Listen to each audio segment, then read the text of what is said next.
All right, race fans, after a hard-fought battle down here in the down pit side with tonight's inaugural Dwayne Mader 55 winner, Jimmy Mars. Jimmy, closing laps, the track narrowed up to about one lane, as we could all tell and see, but looked like you had the field pretty much covered right from the onset.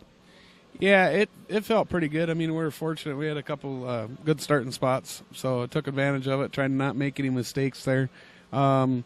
Last caution we had, I tried to slow the pace down a little bit so I didn't catch lap cars too fast, because it'd get pretty interesting there with the track getting one lane, and it still got pretty interesting. I should have just slowed down again and just followed the I don't remember what guy it was. I thought he broke whatever, and tried to pass him, and he started racing me again. So I almost screwed up and lost it there. Dan myself made a couple mistakes, but overall everything was good. I just got to thank the crowd and all the racers for coming out and supporting the Dwayne Mader Memorial inaugural one. So pretty cool.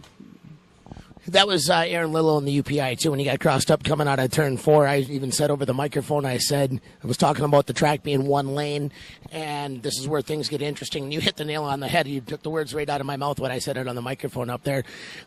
With reference to, obviously, getting the traveling trophy, the Mader 55 trophy, and I know you did some business with Dwayne in years past. Obviously, you guys are good friends. This has got to be a pretty emotional deal on a personal level for you and your crew as well. Well, I mean, you definitely...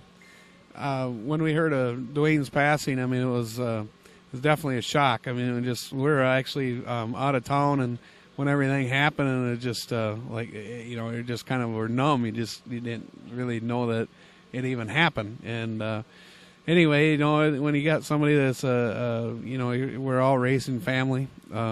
Whether sometimes we get along or not get along, we all get along. So. It's racing family, and when you lose one, it's definitely a sad deal, and it's just cool to have his night here. That's a neat deal, and like I say, I gotta thank everybody, the fans, the racers, the sponsors, Bulldog, the whole Mader family, everybody that supported this deal to make it happen and make it try to make it an every year deal here. And a traveling trophy is pretty cool.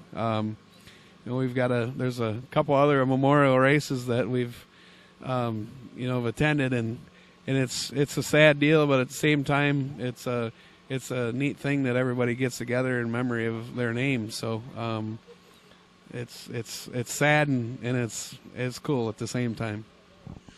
What are your plans going forward? Are you going to stick around with Soda Country? We got, you got a lot of big races coming up, Eldora, Knoxville, and so on. So what do you got going forward here for the next couple of weeks? Well, we just got to put together the pieces from our last weekend at the Outlaw Nationals. We had a terrible weekend and heard a lot of stuff up there, so we got to put all that stuff back together. A couple of weeks of regrouping there and obligations back at the shop, and get our stuff ready for some of these year-end big shows and try our luck there.